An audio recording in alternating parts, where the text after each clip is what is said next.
Hi, everybody, and welcome to GenFriends. I'm your host, Cheri Hudson Passey from Carolina Girl Genealogy.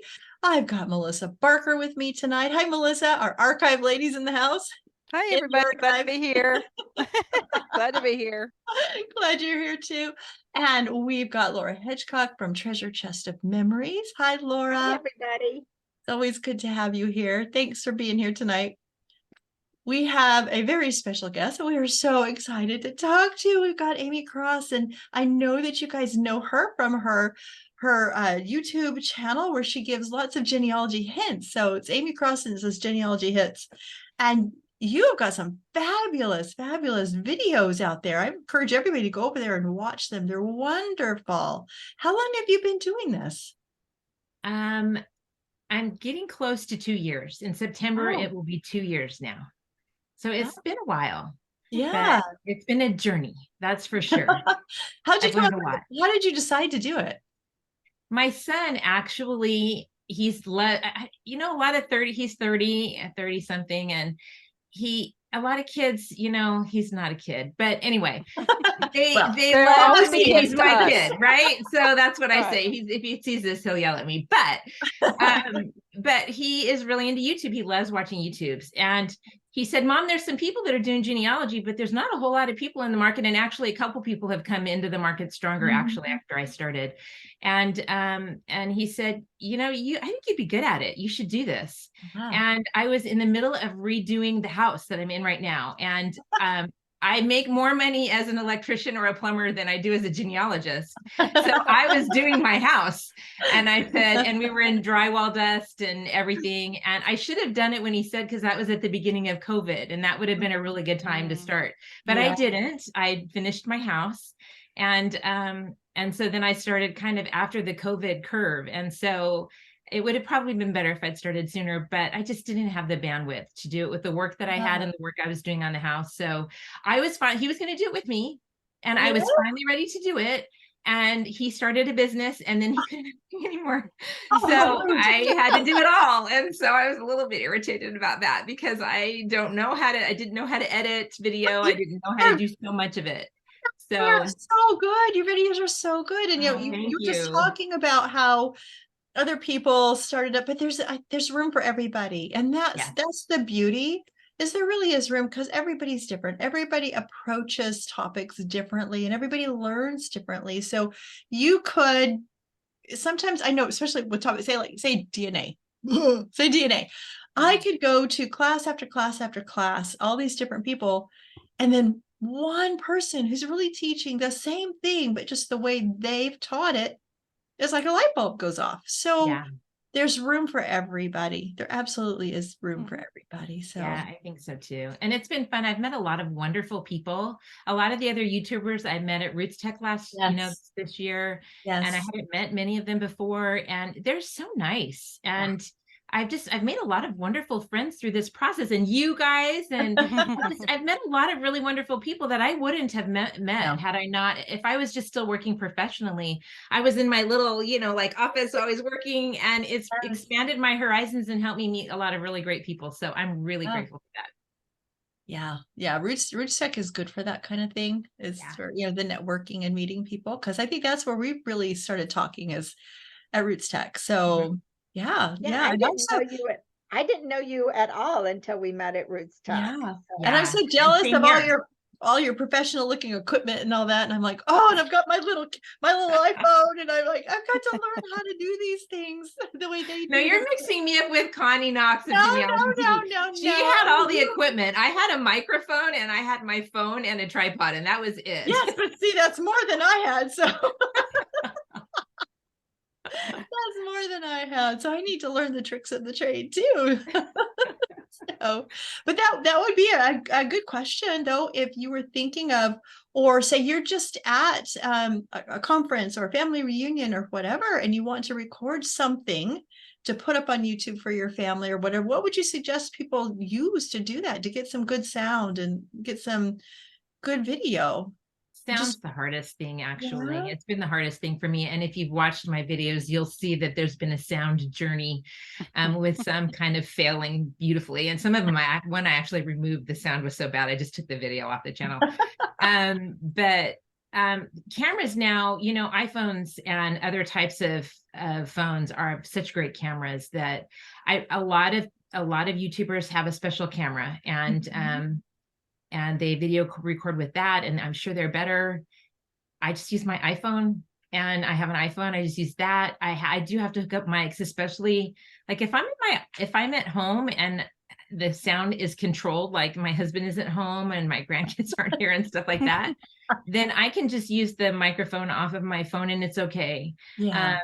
And I don't even have to hook up a microphone. But if I'm outside, if there's wind noise or if there's other people around, like in a conference setting, yeah, you need some kind of microphone. And they don't have to be like, I have super cheap ones. Mine are like, I don't even remember, they were under $20, and I've got two, one for me and whoever I interview. And that's what I took to Roots Tech, but they're corded. They're not cordless because I just haven't had a lot of money to spend on it. So you could do that, and you just need connectors to your phone, and it's really not that hard. It's just hard to figure it out, you know, the first time. Yeah. So, but it doesn't have to be expensive, and you can do it. But the sound is probably, if you're recording at like a family reunion, the sound is probably the hardest part. Yeah, I can imagine. Cheri, one year, remember Virginio? Yes. One year when I had no sound, and I had like an older iPhone than I do now. I basically said, tell me what microphone I need. He's like, how much do you want to spend? And I said, $50. And he goes to Amazon. He goes on my phone. He goes to Amazon, but it's great. It's a directional mic, and it has, what do you call that? It's something like a cattail or something like. And it's worked well for me, but it was so funny. Like I do the same thing when I'm with someone, like, tell me what to buy. I did a directional microphone and it was a disaster. I was trying to get tricky with the green screen and all this other stuff. And the room that I was in, it echoes a lot because of the flooring that I have in there. And there's a lot of things you have to be aware of. And anyway, trial and error is always a good thing. Okay. So I don't have the microphone that you have because I need a good directional microphone because I don't have one. All I have are these little clip-on ones. And so Laura, you got to give me a clue. Okay. So you have to let me know. I will. Now we're coming up with your next. The other room. Otherwise, I would grab it. We're coming up with your next video. You can so my husband could continue to watch the show. I was just gonna say, this is your next video. Teach people how to do good recordings. Yeah, I'm not a good person. You need really, honestly, somebody like Family History Fanatics or Connie Knox of Genealogy TV who've been doing it forever because they know so much more than I do. So, anyway, but you're go ahead, Laura. The thing that I really love about what you do is I don't have to put aside an hour. Yes. You know, when I and of course the best idea is to subscribe to your channel so that you get the notifications and stuff. But some of them are like 6 minutes, some of them are like 16. I can sit there and listen, and then I can go, you know what I mean?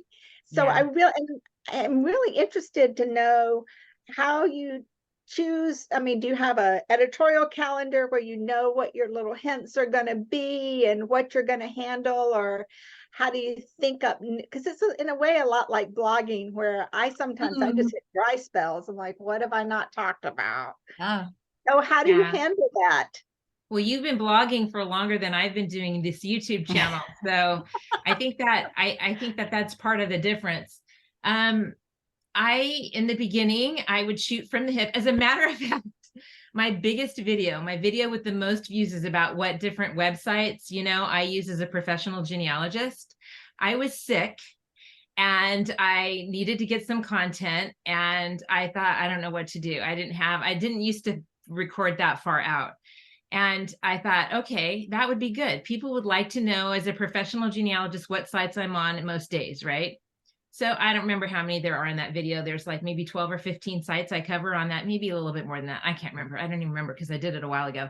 And I just recorded it, and I didn't really even edit that video that much. That's got over 50,000 views. And it's like and I felt like garbage that day too.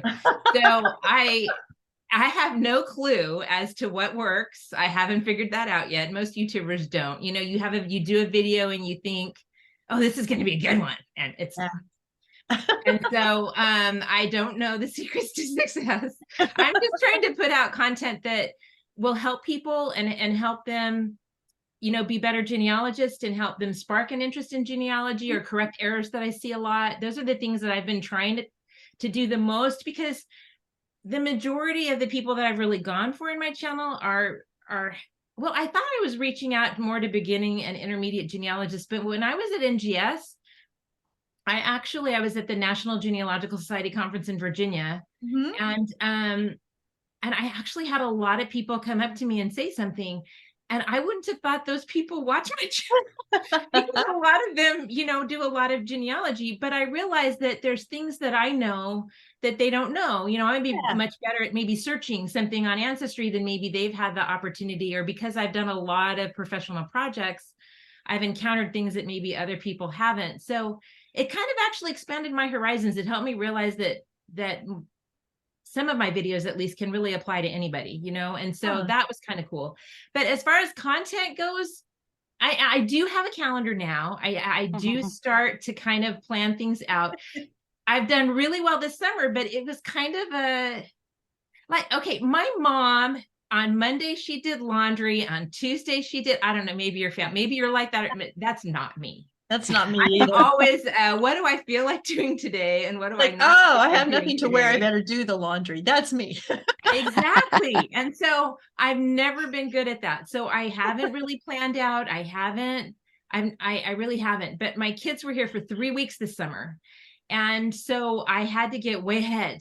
Because I knew that I would need to have stuff in the can in order for me to spend time with my grandkids. And I have 9 grandkids, and they were all here for a couple of days, and then some were here before and some were here after.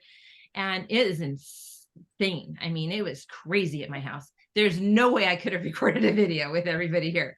See, that sounds like a very good video. That was a very good video. Yeah. Explaining family history to 9 grandchildren. Yeah, oh, that would be good. And they're all 7 and under, though. You know what I mean? 7 and under, even better. Even better. Yeah. So anyway, so I got ahead, and that was actually, it really felt good to not be always at the last minute trying to get something done. So that's my summer resolution. I'm going to try to do a better job of getting ahead, but I'm really honestly not very good about that. So sometimes it's kind of this would be a good video, and then sometimes I kind of think things out and think, like, for August, I kind of decided, I had a lot of people comment on videos and say, hey, can you teach me or can you talk about how to do this or how to do that? So August is going to be a how-to month. Oh, that's and great. It's just going to be how to index, how to do this, how to search Ancestry more efficiently. And I don't know. We'll see. They not go very well, or they may not be very popular, but that's the plan for August. So. No, I think how-tos are great. I mean, especially in SEO, you get, which is search engine optimization, when it's how-to something, it just catches people's eyes. Yeah. Yeah. Well, I'm a little different. I'm a little different from you guys. I have to plan everything, and I plan everything, and I have my own deadline. I mean, I do Monday this, I do Tuesday that. That's how I can't fly by the seat of my pants. I'd be business flies. Yes, I'm talking about the laundry stuff, that kind of thing. Oh yeah, no, I do laundry. I have a day I do laundry. I do that too. Yeah, I used. But I'm also different that I like longer videos. I could sit and listen for an hour, not sit and listen, but I do a lot of my podcasting, listening, and YouTube listening in the archives when I'm working. That's so nice. Especially if there's no patrons there, if I'm, in the processing room and I'm processing records, I can listen for hours on end. And so I really enjoy it. But I really, really enjoyed your recent video with Krista Cowan of Ancestry. And this thing about, I've been a professional genealogist for 19 years. I just stopped taking clients in 2021, I think, to concentrate more on writing and speaking and stuff. And so, but Krista Cowan, I learned some stuff about her I didn't know. And just like you said, I learn something every time I listen to somebody. Yeah. And I mean, it's not because I didn't know, it's just I learned maybe a better way to do something. Yes. Or I learned a little tip about something. And so I listen to everybody. So I really enjoy your channel. I've set a goal to do at least some kind of something, you know, a couple of times a week. And so it might be listening to, you know, I really do enjoy the classes on legacy family tree, because those are longer, like what you talked about, and they can go into more depth. On YouTube, it just isn't always really popular if I go really long. Right. But on some topics, like I did an African American research video not that long ago, and I think that one's just under 30 minutes. There was no way I could cut it shorter. Oh, no. And so, and even that is just a glossing over, you know what I mean? It's not an in-depth, it can't be. There's no way that topic it could be. So, anyway, but yeah, no, I think you're right. For me, it's kind of I like both formats, because there's times when I only have 5 minutes or 10 minutes or 20 minutes. And then there's times when I want to dive into a topic and really understand it better. So there's a lot of free stuff out there people can watch. I love that. Yeah, I think you're exactly right, that there's a mindset when you sit down with Legacy Tree, there's a mindset, and I'm going to get the syllabus out. I'm going to really take some notes, and then there's some, I'm sitting here waiting for this, waiting for somebody for 10 minutes. Here I'll be productive, or whatever. Yeah, so, that's why we tried to keep GenFriends kind of 45 minutes, and try not, sometimes we go over depending on who we've got on the show, but and how much we yak. And how much we talk, but we try not to, because of that very fact, is we don't want it to become, oh, I don't want to start watching this, because they drone on and on and on forever. So we don't think it's fun. I think the different formats are great. And back to your point too, though, is my mom, if she didn't have her routine, and my husband's the same way. I mean, he'll do the same things when he wakes up in the morning, he does the same things in the same order every day. That's me. That's me. If it breaks, it really bothers him. It's his place of peace. You know what I mean? And so I'm not knocking it. I'm just looking at it. This is probably TMI, but I mean, even when you're in the shower, I do this first, I do this. And every once in a while, like once a year, I'll do it differently. And I'll stop in my tracks and I go, wait a minute. That's not how I do it. But no, I do that. And if I don't do it that way, and I don't know if your husband's this way, if I don't do that, I will forget to do something. It's not in my schedule. And so my husband sometimes will say, hey, like if I'm fixing his coffee in the morning or whatever it is I do for him every day, he'll say, hey, when you do this, would you please start doing this? Add something else, add another step. And I tell him, I say, it'll take me 2 weeks to work it into the schedule to where I'm doing it every time. I love it. I love it. Okay. So in writing, there's something very similar. There's what you call people that are very structured, and they're what I call serial processors. They do 1 step, 2 step, 3 step, and they write like that. They outline like that. And there's people that you can call parallel processors, or you can call them seat of the pantsers, or if it's Laura, you call her ADHD because she knows. Surprise. And both people flourish. So if you put me in a situation where you told me I had to use an outline and I would struggle a little bit. Right. But Melissa would probably struggle if I told her you can't do it. Yeah. And Melissa, like if I lay out my clothes a day in advance, and I laid out a red dress, and I wake up and I'm not in a red mood, I can't wear that red dress. Well, then put it back and get something else. I'm workable, so. She's workable. But my point with Aimee is that when you go to her YouTube channel, she has such a variety that I think there's something there for everybody.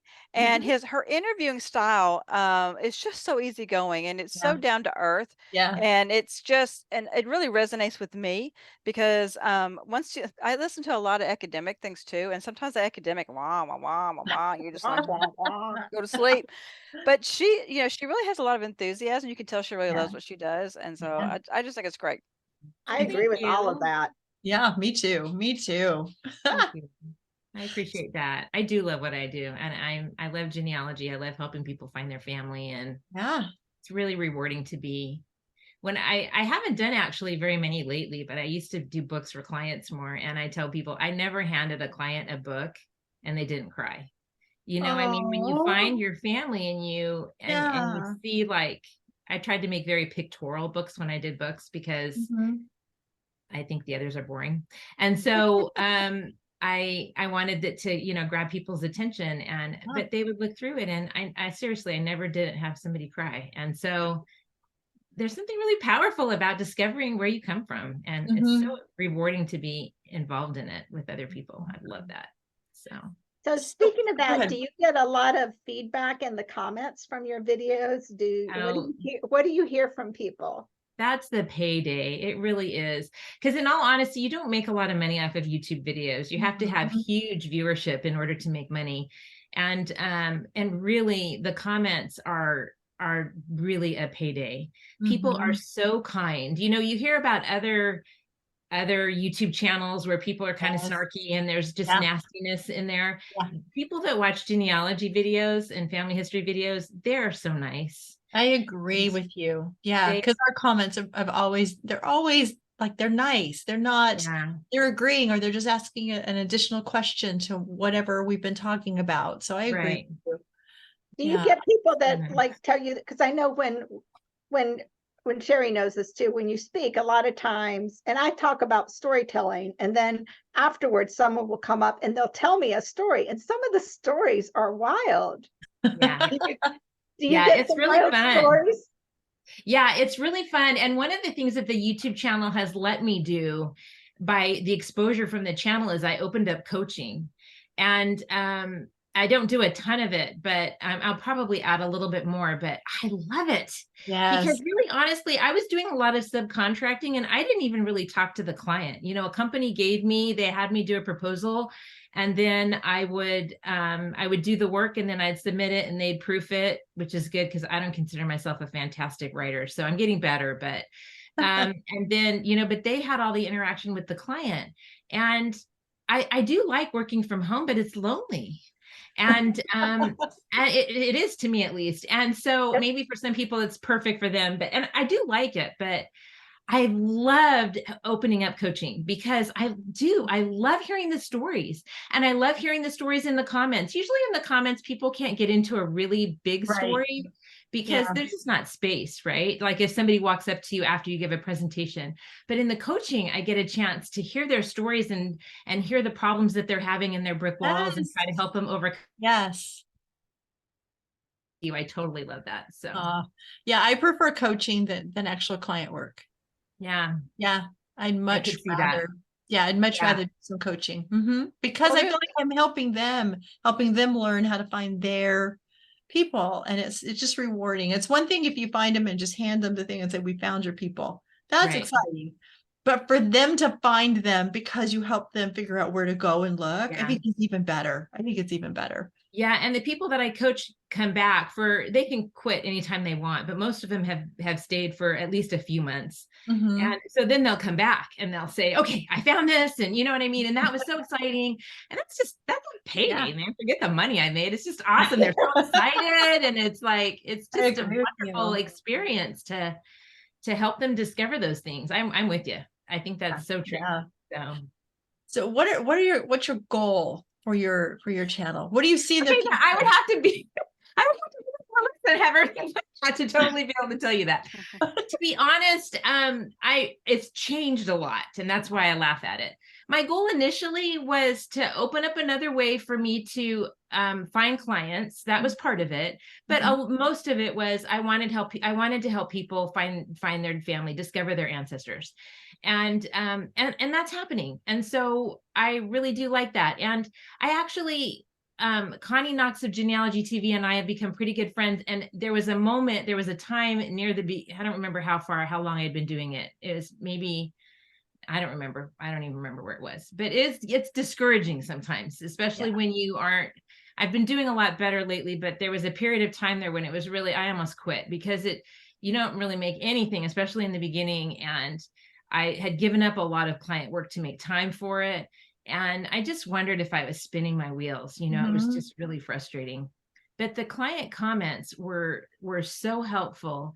And then I started, and Connie said this to me. She said, if you go and speak like at your local genealogical society, you'll talk to 20 to maybe 100 people, probably not, right? You know what I mean? Or like if you give a presentation, you'll talk to that many people. And at that point, I don't remember how many views my videos were getting, but they were getting, I think my worst videos were getting like 300 views. And so I started that's our best. That's and so, well, no, that's my worst now. I should say that was like my normal then, right? You know what I mean? It's like, I had that one video that got way a ton that I mentioned earlier, but most of my videos were right around there, but I started thinking about it because it was discouraging. It takes time, right? And I started thinking about it and I thought, I couldn't talk to that many people in a year, for one video. And I'm helping these people with that one video do something. And that really helped me change my mindset. So now my goal is, it just makes me happy that the videos help people. And one of the things that frustrates me about genealogy is it's so expensive to hire somebody. And people think they can hire you and you're going to have so much for them in, 5 hours or 10 hours. And we all know that's not what it looks like. Yeah. And so I felt like there was this wall, somebody that didn't have a lot of money, they just don't know where to go to get help, and there's the local societies and stuff like that. But I do love the YouTube because there's ads in there and stuff like that, but it's free. Anybody can watch it. Nobody has to pay for it. And they get free education. And I've done some videos on other places where you can get free education, like Legacy Tree that first week, right? Yes. You can watch those videos for free the first week. So you don't have to even spend the money with that if you don't want to. So I'm a big advocate of helping people figure out how to do it for little or no cost, because I just want everybody to have the opportunity. So that's part of my goal with the channel. And I'm doing that. And that's so what you are. Yeah, you've made your goal. Just to continue. Yeah. And you are too. So don't quit. You know what I mean? It's like, it's been a lot of fun to have that happen. And it really did help change think about it. This video will have a couple hundred views. Even when you speak at a conference, how many people are in that room? Yeah. Really? You know what I mean? It's like. Exactly. So. And hey, we've got you on now too. So. So anyway, you're gonna watch this video because she's on there. I don't think so. I'm rocking for this 1 week. I will be shocked if that happens, but thank you. No, I'm sure. Well, I would like to say too, but on the heels of that, something that I learned, and it's one of those things, things that I learn are things that are kind of no-brainers for other people sometimes. And so I watch a lot of YouTube. I listen to a lot of YouTube more than I watch. But one of the things that I don't think that a lot of people think about, or maybe they forget when they get into the videos and listening and learning, is that you really do need to subscribe. You need to hit the like button or the thumbs up button. Yeah. And you need to comment. Yes. Yeah. If you're watching something and it's impacting you and you're saying to yourself, or you've made a note, you need to put that in the comments, because just like Aimee said, sometimes they're doing these and they're not getting any feedback or much feedback. It's like, okay, did this help someone? Did it not help someone? Yes. And so I encourage people who listen to podcasts or read blogs or watch YouTube, subscribe, like it, whatever you got to do, share it with other people. But most importantly, comment, because I love reading the comments and the conversations that go on. Yeah. I even learn in that aspect of it too. So and if it's a good video and you've liked it, then the action of liking and commenting makes it pop up on things, and then more people will see it. So you really are kind of voting for that video when you like it, which is that's a great point. And thank you for saying that, because that's definitely true. There's one that I listen to that they always refer to, get the algorithms turning. But it is true. That's really what you're doing. You're creating sparks of interest, and the algorithm notices that. And I've heard some YouTubers, they'll say, like, I don't know how many people there are, but let's say, we have 800 people listening right on lives, and we have 20 likes. You're still here. Yeah. Have you ever taken calls so you can all go to that like button? Exactly. Have you ever thought about just taking it live and just doing some live shows? Have you done some lives? I did one live from Roots Tech. I spent all day running around and finding out the best deals. I was exhausted. And then I did a show, and Connie Knox did it with me. She just was being nice and supporting me. And we did a live from Roots Tech, but the Wi-Fi there was so terrible. I had to end up streaming it off my phone. Yeah. And it's terrible quality. It's a terrible quality recording. And so that scared me off.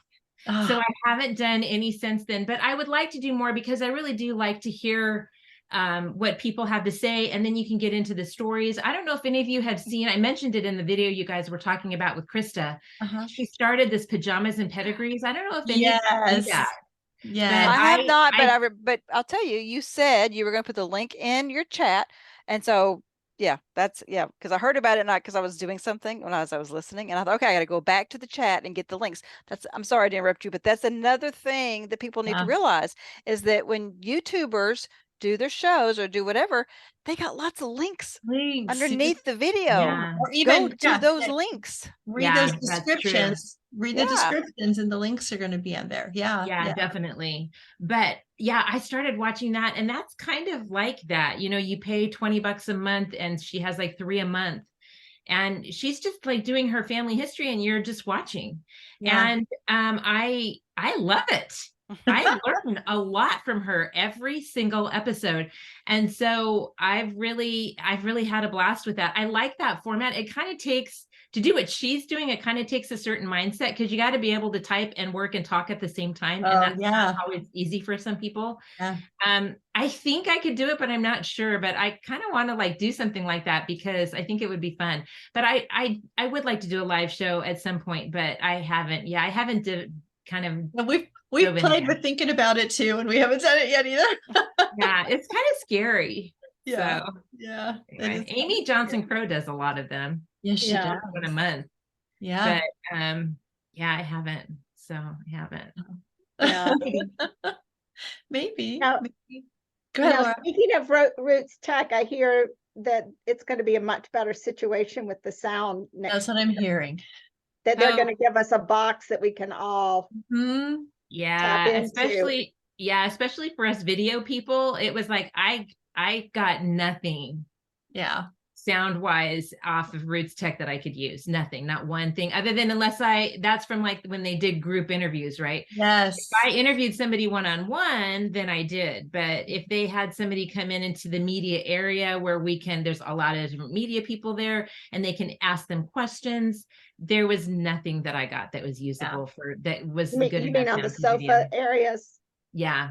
That's so I hope, they did mention that. And so I'm really hoping I'm going to be a media person at Roots Tech again next year. I'm sure you guys are going to be there too. Yes. And Melissa will be too, although she's not going to be at Roots Tech. I will be the not at Roots Tech media. But didn't they tell you they're going to set up something so that you'll be able to interview people there too? Yes. So yes. I think that's really cool that you will be able to do some of those interviews as well. So we'll have to all get together and do something fun together while we're at that would be fun. Yeah, I'd love to do that. Roots Tech was so much fun. I'm a big advocate for Roots Tech. I think it's an exciting place to be. And if you want to know what's going on in the industry, man, you got to show up, because that's where you're going to find out all the latest, greatest tech, what's going on, what different people. To me, I feel like it's a really important part of being a professional genealogist, just because everything's changing so quickly that it helps me know, that, I can now get this from my heritage. I can get this. There's this new company that's doing this. And anyway,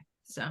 Yeah. And I'm sure if you have Wi-Fi, if you have a signal that's good enough in the building, like the vendors would love that. Oh, if it just came up and just like, I'm going to do a 5-minute short.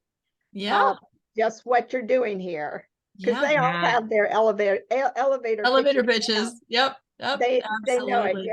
Absolutely. I think they're gonna try. I don't know. We'll have to see. We'll have to see what happens. So Wi-Fi is a hard thing. I have fast Wi-Fi. I don't know what I'm looking like to you guys. I was gonna actually directly wire in. You look great. You look fine to me. But sometimes you think it's good. Look at it later on, and it was just like, that Wi-Fi was not cutting it. So it's been so much fun to have you on. Is there anything else that you would like to tell us about your channel, or to encourage people to watch it? It's wonderful. Everybody, will put the links in so that if you haven't discovered her Aimee's YouTube channel, that you'll really enjoy picking up her genealogy tips and the hints in her interviews that she does with people. Melissa and Laura, do you have any other questions? No, just keep going. Yeah. Yeah, just keep going. It's great. Yeah.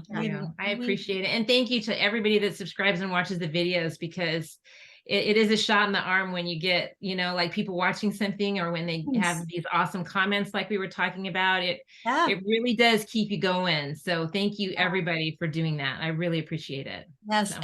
And like us too, you know, you see those likes and you go, oh my gosh, somebody else has liked the channel. Whoa. And then when you go to places like Roots Tech, and people say, oh, you do GenFriends, or you do your tips, and you know, and you're like, wow, somebody is watching. Yeah. It was kind of weird. The first time at Roots Tech was the first time somebody came up to me and said, I watch your channel. And I was like, oh, wow. I know, it's like, yeah. So that's really fun. So yeah, everybody out there watching, we love it if you would just like and subscribe and leave comments, because it helps us to know that it's one thing to see, like you said, the little number of people who've watched, but when people actually will participate in what you're doing, it encourages you to do more. It's just a shot in the arm, you know, it really is. So, but yeah, we will have your link in the blog post, and also in the details of the description of the YouTube video as well. Down below. Yeah, it's just, you can just do an @ancestry Aimee, and then you can hit that video that way. I'm sure you have the same thing for your channel. But thank you so much for having me on your show. I think you guys are awesome. It was so fun to meet you guys at Roots Tech, and at least two of you, and get to know you better. And thank you so much. We're so glad you could be here. How fun. And everybody go watch Aimee and see how much wonderful stuff you'll learn from her. So, and comment on her YouTube videos, and let us know that you went over and watched, because that'll make us happy too. So thanks everybody for watching, and we will see you next time on GenFriends. Bye everybody. Bye.